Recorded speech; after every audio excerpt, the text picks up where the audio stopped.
Hello everyone, how are you all? I am Abdul Hannan and you are watching my YouTube channel. In last video we discussed 2.1 economic sectors and today we will talk about chapter number 2 AS level business studies topic number 2.2. If you are new to the channel, please subscribe my channel and share it with your friends. Press the bell icon so that you can get the new videos as well. I am sharing all the explanations from the new book which is being launched last year in 2022, and it will be with us like for the 3 years inshallah, or so many years or whatever we see that this is the latest content what I am sharing with you. This is the detailed explanation for all the chapters topic wise, so don't miss, watch the video till end. So let's start topic number 2.2. Here we can see the topic name is business ownership, and the business in the private sector may be owned by one person or by many thousands. There are various forms of business ownership as shown in figure 2.5. So wait a minute. So we can see in this picture that private sector businesses are given. What businesses are coming in the private sector? We can see sole trader is coming, partnership is coming, including limited liability partnerships. Then limited companies are given. In limited companies, we have two companies, private limited companies and public limited companies, and then cooperatives. These are the public sector businesses we have. One by one, we will discuss. So sole trader, if we study that sole trader is a business which is owned and controlled by one person from the beginning, we are studying that. This is most common form of business ownership. Although there is a single owner in this type of business organization, it is common for sole traders to employ others. However, such firms are likely to remain very small because of this. Although they are great in number, sole traders account for only small proportion of the total business turnover of a country. All sole traders have unlimited liability. This means that the owner's personal possessions and property can be taken to pay off the debt of the business. So for example, here is the important point, like joint stock companies, they have limited liabilities. Unlimited liability is, for example, I am a sole trader. If I have taken loan from someone and I am unable to pay, they can sue me, they can file a case against me to get out of my possession anything. If for example I have car in my possession, they can sell it and they can take their money back. Okay, so they have unlimited liability. So this can discourage some potential entrepreneurs from starting a business. Another significant problem is finance for expansion. Many sole traders remain small because the owners wish to remain in control of their own business. But another reason is the limitation in raising additional capital. So they are unable to arrange the additional capital. That is why they remain small. As soon as partners or shareholders are sought in order to raise finance, then the sole trader becomes another form of organization altogether. So when sole trader will add someone for the raising the capital, it will become partnership. Okay, so in order to remain a sole trader, the owner must be dependent on their own savings, profits, and loan for injections of capital. So here we see that what are the different advantages and disadvantages of being a sole trader. Sole tradership is very easy to set up. Like you can start today. There is no legal formality for that. Owner has complete control. One person is owner, accountant, manager, employee, everything he is the one. Owner keeps all profit. Whatever you earn, it's all with you. But at the same time, you bear the loss as well. 100% loss you will bear. Owner can choose times and patterns of working. So whenever you want to work, you don't want to work, you want to take off, you can do. So you have entire independence on that. Owners can establish close relationship with staff if any are employed and customers. So employees are very less likely to be there, but you can develop good relations with your customers. Business can be based on interest skill of the owner. Sole traders are basically like if I have any interest, maybe it's based on that. I want to join, open it as a business. Or if I have any skill, then I open the business for that. So these are the small kind of businesses, and these are all the advantages of being sole trader. Disadvantages we see, first is unlimited liability. As I told you, often intense competition from bigger firms. For example, in food retailing, if you are selling something for food, and at the same time any big competitor is there in the market, so you are less likely to earn money and people will not believe on you. In fact, owner is unable to specialize in areas of the business that are most interesting, uh, is responsible for all the aspects of management. So whenever sole trader is there, he as he's managing everything, so it's very difficult for him to focus entirely on his business. Difficult to raise additional capital, as we discussed that he might have he's like you can say he's scared of getting the unlimited liability, and that's why he's not taking the loan, because if the business fails he will lose his possessions. Long hours are often necessary to make the business pay. Yes, sole trader, he has to work, so the longer he will work, the more money he will earn. So as he is the one person, there is no rest in that, so it's tiring for him, the sole trader. Lack of continuity, as the business does not have the separate legal status. When the owner dies, the business also ends. So if partners are there, one partner dies, partnership also it ends. But there is option that the other partner can continue, as he will give the entire money to their family, to the family of the died person, or maybe his son will join, and any possibility can happen. So these are all the advantages and disadvantages of being a sole trader. Next part is partnership. Partnership are formed in order to overcome some of the drawbacks being a sole trader. It is usual with all partnerships, although not a legal requirement to draw up a formal deed of partnership between all partners. This provides agreement on the issues such as voting rights, distribution of profits, the management role of each partner, and who has authority to sign contract. However, a partnership agreement does not create a separate legal unit. A partnership is just a grouping of individuals, like two and more than two people will join together to form a business is called partnership, and they will in partnership deed is a document on which you will write all the rules and regulations of your partnership. So advantages we see, advantages may specialize in different areas of business management. Different partners have different experiences, so they can bring different ideas. They share decision making. So whenever they are, for example, five partners are there, they can have different decisions, different ideas they can bring. So decisions are very easy. So they can, for example, if I am saying something according to my mind, it's 100% correct or beneficial, but in reality maybe I'm wrong, that the other person can correct me. So five brains are better than one brain. Business losses are shared between the partners. The benefit is if the business is suffering from loss, all of the partners will share the loss. There is a greater privacy and fewer legal formalities than in corporate organization or the companies.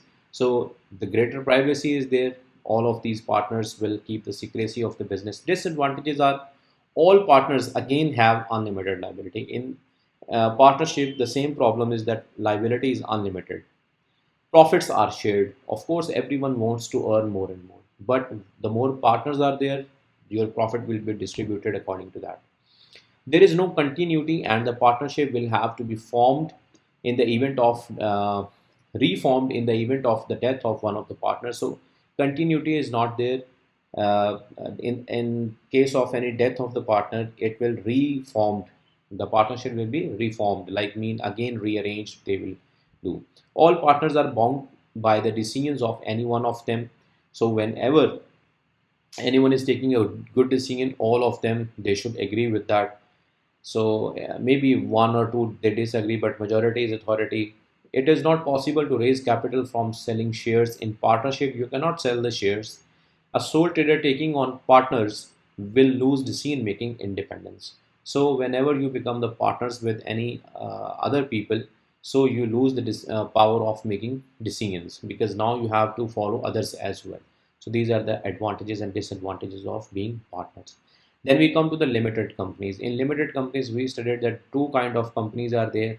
One is public limited and one is private limited company. So first of all, we say limited companies. There are three distinct and important differences between companies and two form of unincorporated business organizations that we have just studied. These are limited liability, legal personality, and continuity. So these can be continued. These have legal formalities because they have separate legal entity. Okay. So Limited liability for owners. The owners of the companies is divided into small units called shares. People can buy these and become shareholders, part owners of the business. It is possible to buy just one share, but usually shares are owned in blocks.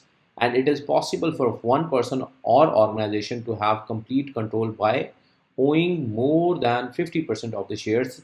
Individuals with large blocks of shares often become directors of the business. For example, if any company is there, you have bought more than 50% of the shares, so you became a decisional shareholder of that particular company.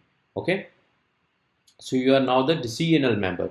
After that, those people who have great shares, like big blocks, they have more shares, they can become the directors of the company. All shareholders benefit from advantage of limited liability. Nobody can make any further claim.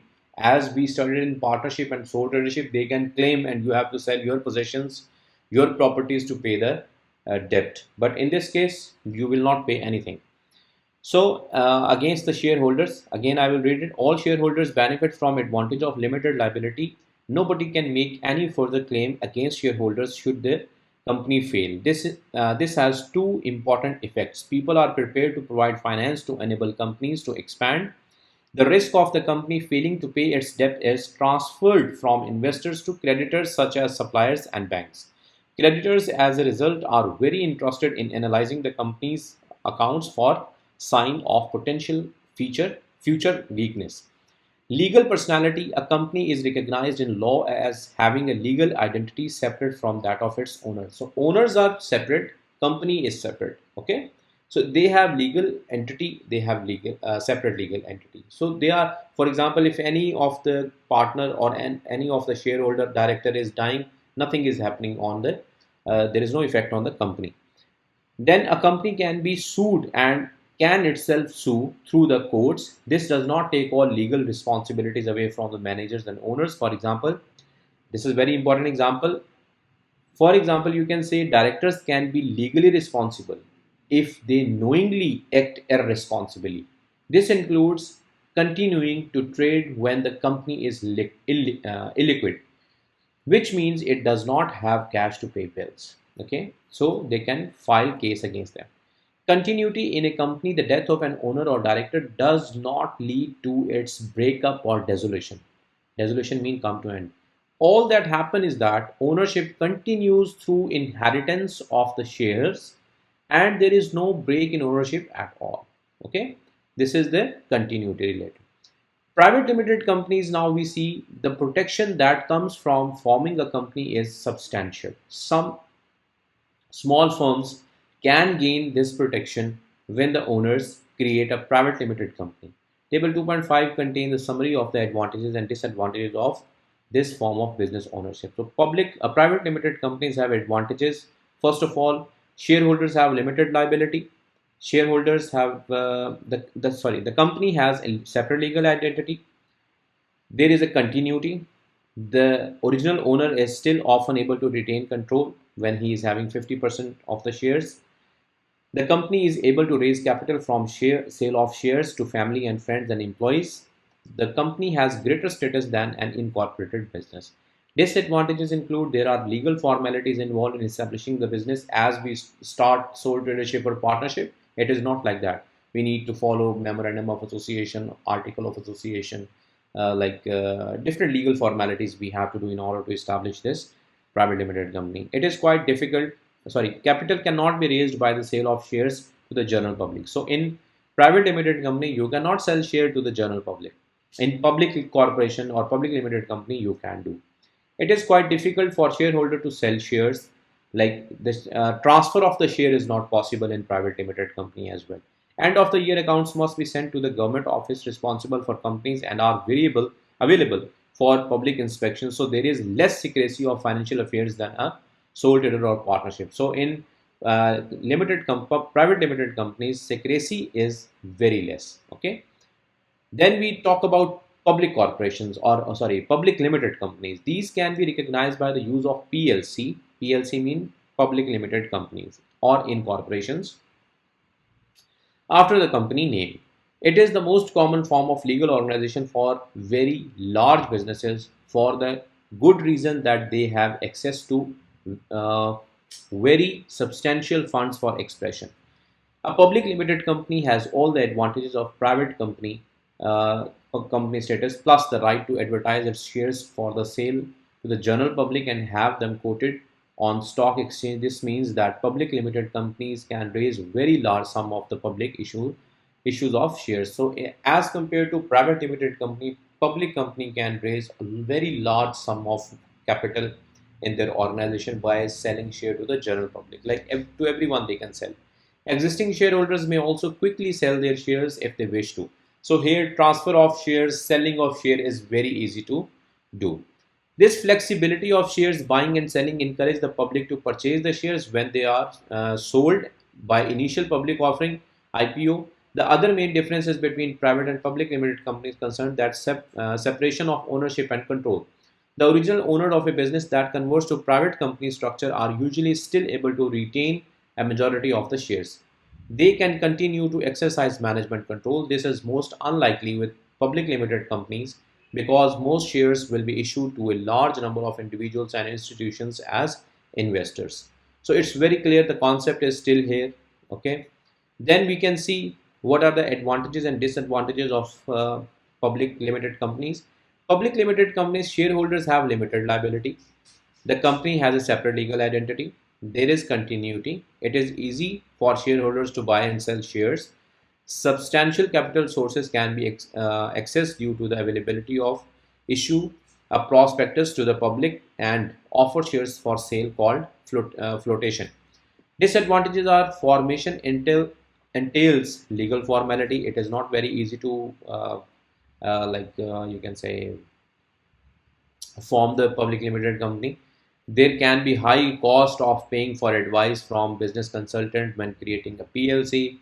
So you have to pay a lot of money for that. Share prices are subjected to fluctuation, sometimes for reasons beyond a business control. So there is a lot of fluctuations in the share prices of public limited companies. There are legal requirements concerning disclosure of information to shareholders and public. Even if you want to close the business, you still have to follow a lot of legal formalities. Directors may be influenced by the short-term objectives of the major investors. So sometimes the directors they have to take some kind of decisions in which they agree or they don't agree, but they have to take because of the major investors. Then we have legal formalities in setting up company. All governments insist that certain legal stages are completed before a company may be established. So now we will see what are, what are the legal formalities to make a company. First of all, memorandum of association. Secondly, article of association. Memorandum of association must be completed. This is a document of great interest to shareholders. Knowing the maximum share capital means that the relative importance of a single share can be determined. Being aware of the company aims means that shareholders can avoid business that may operate in market or products such as weapons that they may not want to be associated with. Secondly, the main other document is called article of association. When those documents have been completed satisfactorily, the registrar companies will issue a certificate in corporation. Private limited companies now begin trading. So these two main documents are there. If the registrar have registered and signed these documents, so you can start your company. So this is the legal formality for setting up a company. Then we talk about cooperatives. These are very common form of business organization in some countries, especially in agriculture and retailing. It is common to differentiate between producer or worker cooperatives, which are involved with making goods, and consumers or retail cooperatives, which sell goods and services. Certain features are common to all cooperative is that all members can contribute to running the business and sharing the workload, responsibilities, and decision making. In larger cooperatives, some delegations to professional managers take place. Some delegations to professional managers takes place. All members have one vote at important meetings. Profits are shared equally among the members. Then in agriculture cooperatives, the member arrange for the purchase of seeds and materials in bulk so that they may benefit from economies of scale. The cooperatives often buys the produce of the members and then sells it collectively to obtain a better price.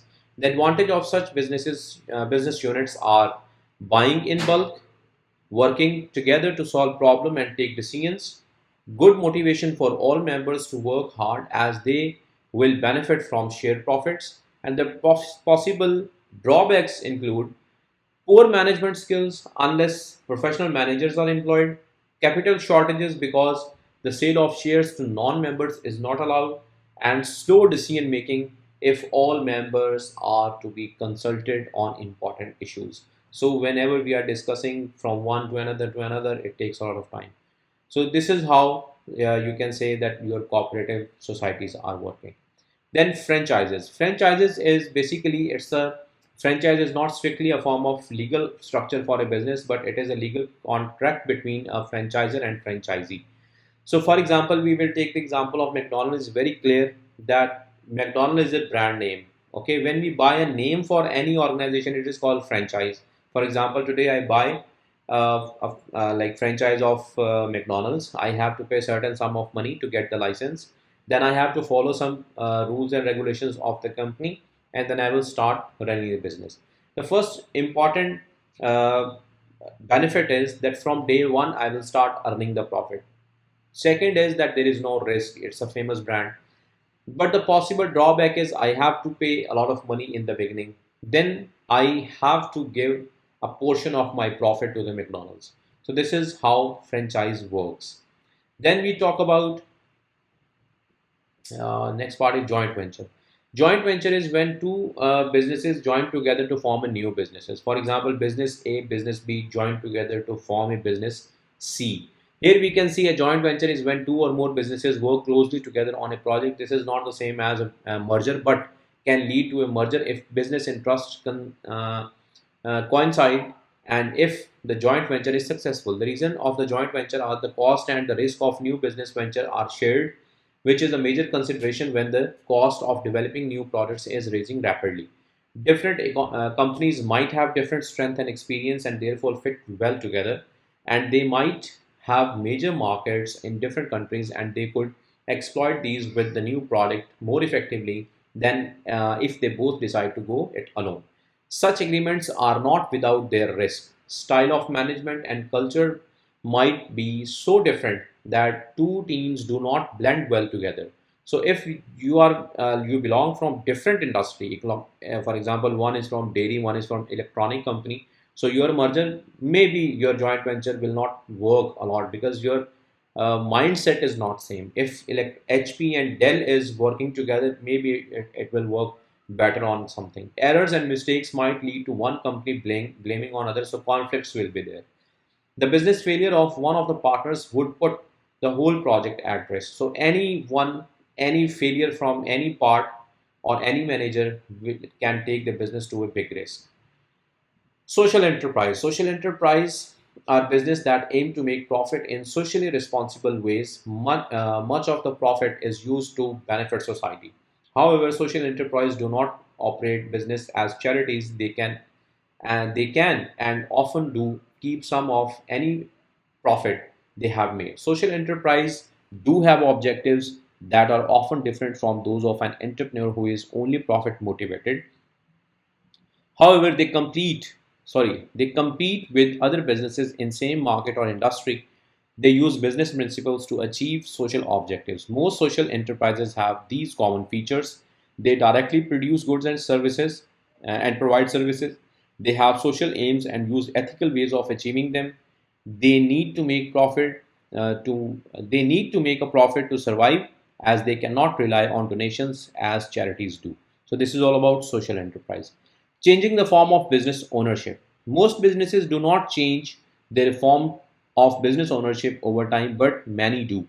The most likely advantage of changing from one form of ownership to another, for example, sole trader to private limited company, can be summarized as to access more finance.